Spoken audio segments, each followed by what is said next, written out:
Assalamualaikum warahmatullahi wabarakatuh. Halo, bertemu lagi dengan saya di channel Tony Tony. Iya, di video kali ini saya akan membahas mengenai simpulan. Oke, tapi sebelum saya mulai, boleh ya saya minta kalian subscribe channel ini, komentar, dan share agar kalian dan teman-teman kalian bisa mendapatkan informasi yang bermanfaat. Terima kasih. Ya, kita mulai saja.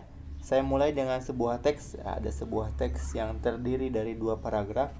Nah, untuk bisa menentukan simpulan, sebetulnya ya ada beberapa tips ya dari saya. Tapi kalian boleh screenshot dulu ya, atau kalian pause dulu ini layarnya supaya kalian bisa membaca teksnya. Ya, kita langsung saja.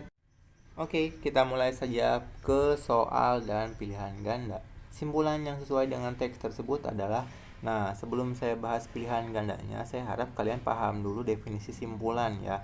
Kenapa? Karena banyak sekali di antara kalian yang masih tertukar antara simpulan dan ringkasan. Ini akan saya coba bahas sedikit. Simpulan saya definisikan sebagai sebuah pendapat ya. Ini sebuah pendapat akhir dari hasil membaca teks.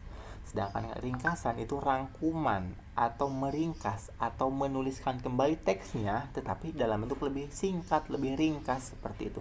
Bedanya di mana ya? Bedanya kalau simpulan itu pendapat kita, bisa jadi sebuah gagasan baru tapi tetap berdasarkan dari teksnya gitu. Kalau ringkasan menjadi tulis lagi aja gitu. Yang jadi pembedanya lagi, kalau simpulan itu biasanya tersirat, tidak tertuliskan langsung ya.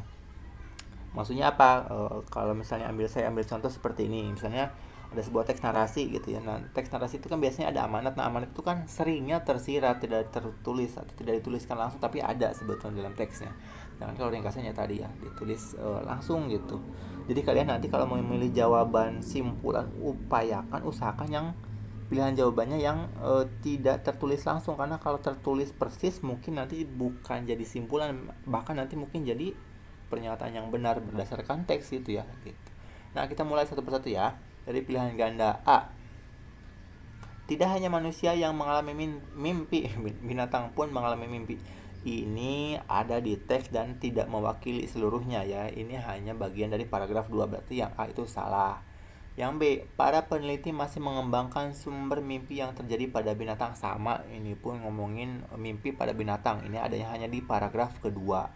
Kemudian yang C, para peneliti masih menduga-duga proses mimpi ibarat komputer yang dimatikan tetapi tetap terjaganya. Ini hanya ada di paragraf ke-1. Ini pun bukan simpulannya.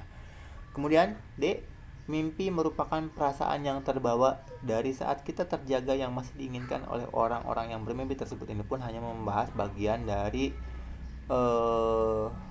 paragraf 1 saja ya.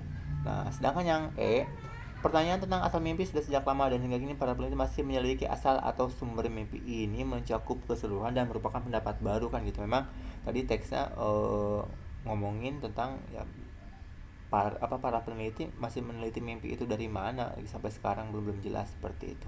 Nah, kurang lebih seperti itu. Jadi ingat, kalian harus mencari simpulan yang benar-benar tidak tertulis langsung ya. Kalau ringkasan itu yang tertulis gitu. Jadi itu bedanya.